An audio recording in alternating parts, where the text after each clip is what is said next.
Taurus, welcome to your January 2019 Astro Update. It's Raina here. You know, when I was compiling the transits for your sign, I was thinking, whoa, this is kind of atypical for Taurus. I think there's a lot going on with Taurus.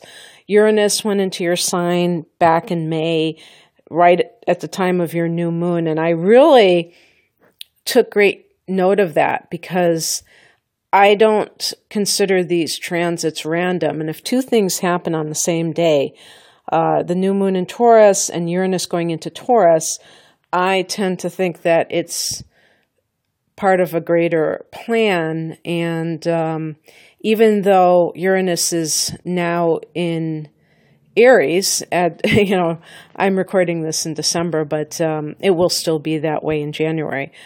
I have to believe that you are on the verge when Uranus goes back into your sign in March of really having a lot of major change in your life, and change is good. Things are, especially when it comes to Taurus, because I have Taurus rising, and the rising sign is not necessarily going to impact the personality to a large degree. It's more of the image or the, what people kind of first sense in you. But as they get to know you, they may see more of the sun sign, and the moon sign also may come into play more. But I know Taurians myself, and there's I don't want to say that Taurus is an old-fashioned sign, but it tends to be conventional, let's put it that way.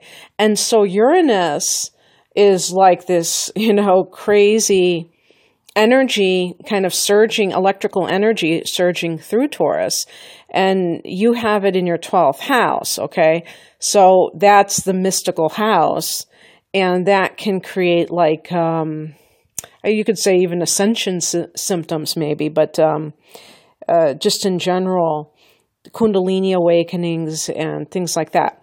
But there's that. And then there's also the fact that there's something else that I saw here. I wonder if maybe I'll just start this reading and stop yammering, and I'll figure it out, because there was some other reason why I was saying, well, okay, here you go. It's kind of actually pretty front and center, because the sun is in Capricorn, and for you, this is your 9th house, okay?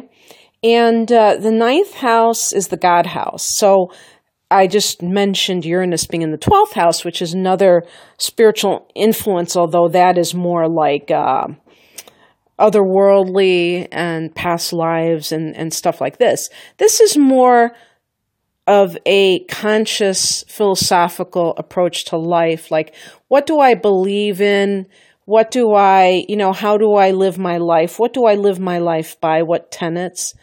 And, things like that. So you have the sun here, so it's like you having this philosophical influence, and then Mercury goes into Capricorn on the 4th, and so you have Mercury joining the sun in that 9th house. And by the way, the 9th house is also university, academia. Okay, so whether you're a professor or a student, this could be figuring into things. Mercury is your noggin, your brain. Well, I think your noggin is your head, but anyway, whatever. This is you trying to figure things out. It could have something to do with a contract, though. I mean, if you're trying to matriculate into a university and you need some paperwork and stuff like that, that could be, this is right after the new year, so you might be getting ready for the next semester, or maybe you're entering mid-year. Oh, well, no, actually, it's the beginning of the year, isn't it? But mid-academic year, let's put it that way. And then we have a solar eclipse on January 5th in this same house. So you see, we have a lot of front-end Capricorn stuff happening in a row. And this is 15 degrees of Capricorn in that 9th house.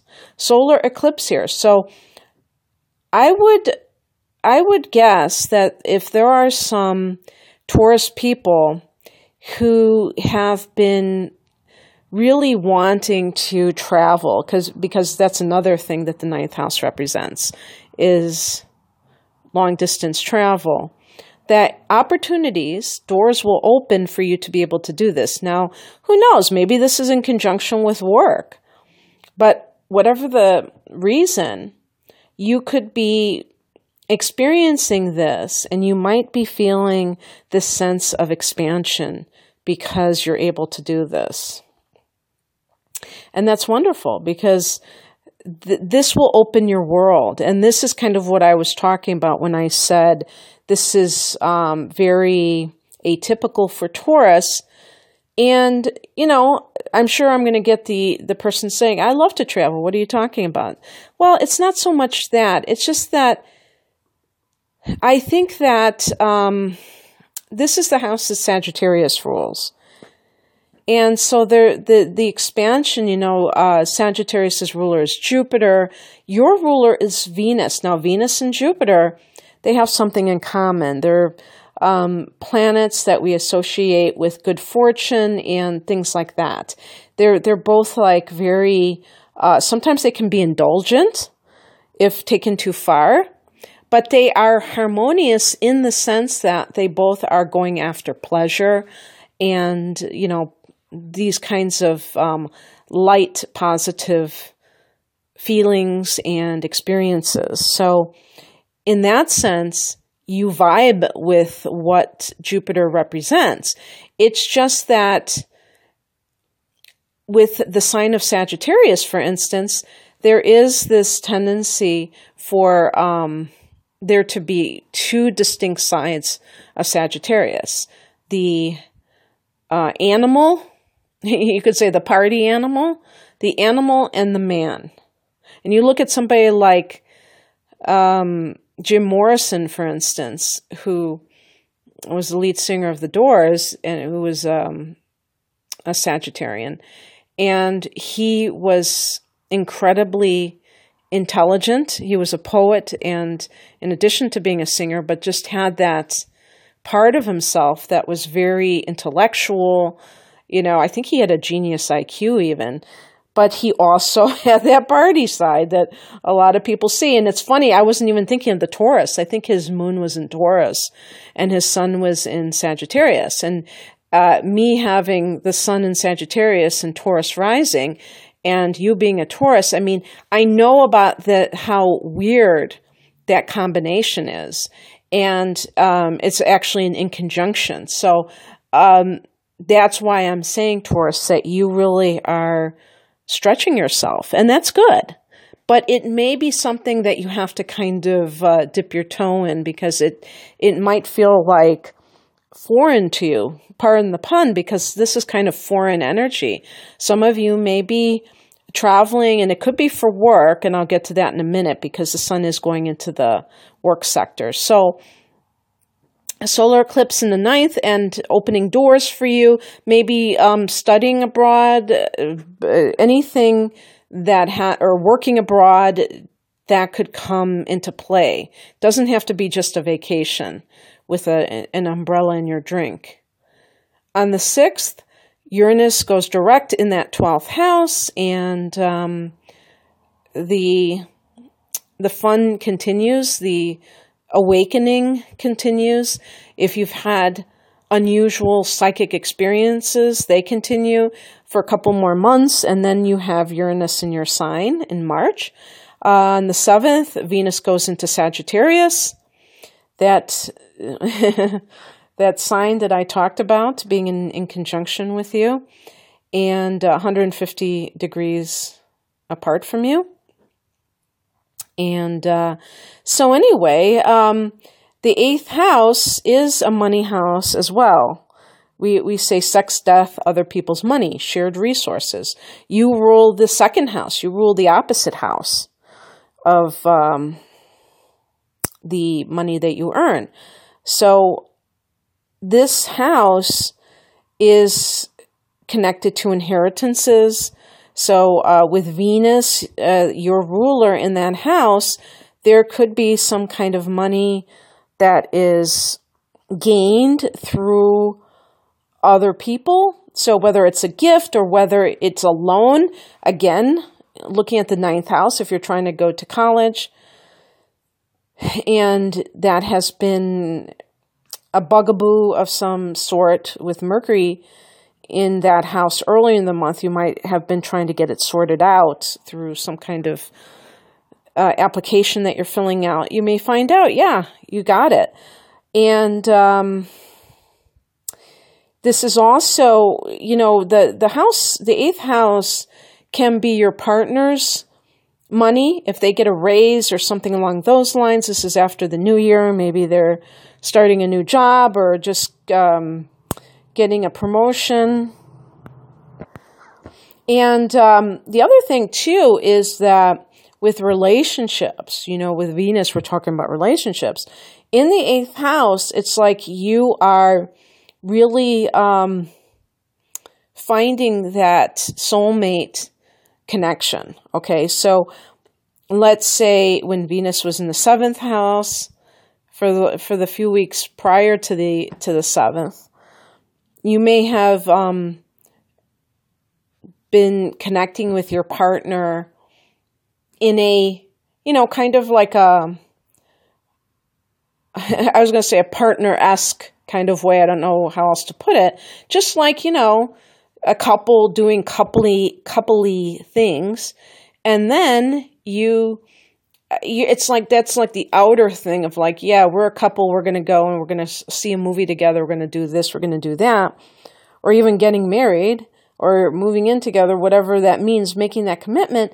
But this is internal stuff. This is not like, look at us, we're a couple. This is private between the two of you. And this is bearing your soul to one another. So it deepens the love, let's put it that way. And on the 20th, the sun goes into Aquarius. So that's the 10th house. Okay, so somewhere for some Taurians, and this could be a rising sign. I should always emphasize that. This is not just the sun sign. So you could experience, with the sun in the 10th house, a concentration of your efforts in this area. On the very next day, the lunar eclipse is occurring at 0 degrees of Leo, 4th house of home and family. Okay, this is the last of the Leo Aquarius eclipses. Now, this could be some kind of developments with your home on the home front. So if I'm following a certain narrative here, let's say there is something that you're waiting a job offer for or maybe a job transfer to another country. Mercury in Capricorn, getting your passport, getting the paperwork so that you can prepare for the travel. Solar eclipse in Capricorn, you have gotten the job. So you're preparing for it. You weren't sure. It happened. Now the sun is in the sector of career, so that's the focus. The lunar eclipse, 0 degrees of Leo, you're selling the house. But maybe you had the house on the market for 6 months, and then suddenly it just sold. And you were almost going to take it off the market. A lunar eclipse is a powerful full moon, so it can close the curtain on something. But in doing so, it may simply be that you are experiencing a new beginning, because this is 0 degrees of Leo. So the end is the beginning, in a sense. This could be some sort of closure with a mother, maybe just a realization you have about your mother, about your childhood, because this is also about your childhood. And, sometimes I say these things and I think, I wonder if anybody really values a statement like I just made about this could be a realization about your childhood, because I just say it, and it's not like I'm saying you're going to make more money or something like that, or you're going to fall in love. But you know something? Those can be pivotal times in your life when you connect the dots about something that happened to you in the past, or that you come out of a denial about your childhood. It can really empower you, where you see very clearly what you were not willing to face before. And that totally changes your life path, life purpose. Maybe you let go of guilt or shame or anger, all of these things, and it frees you. So it can be a very profound experience, even though I'm saying it in a very blasé kind of a way. And this is a lunar eclipse, so this could be a doozy, and I mean that in a good way. On the 24th, Mercury goes into Aquarius, so it joins the Sun in the 10th house of career. So you really are focused on your public life and your public purpose, and that I think it's safe to say, Taurus, that January is a time for a lot of looking at your life direction, or maybe even just experiencing new, I was going to say guidance for some reason. I think with the solar eclipse, I do see it as guidance, a nudge from the universe. This is now the direction that you should be heading in, and being willing to kind of take the cues that present themselves. And also kind of like reviewing why you think you're here, what you think your purpose is, and then kind of going for it in a more, what we would call a traditional way through the career. Because it's, the career is just the worldly manifestation of kind of bringing our gifts to this plane of existence, but it has a deeper meaning. It's not just, oh wow, I'm earning this amount of money. So we can walk and chew gum at the same time. We can see it as a spiritual thing and a material thing, and appreciate both angles. So anyway, Taurus, I think this has been one of the most bizarre forecasts I've ever given, just because of the way I've been acting. But in any case, I hope that you enjoyed it and you got something from it. And if you'd like a private reading, the link is below. I hope you have a wonderful beginning to this 2019 awesome year that we're all going to have. Take care. Bye.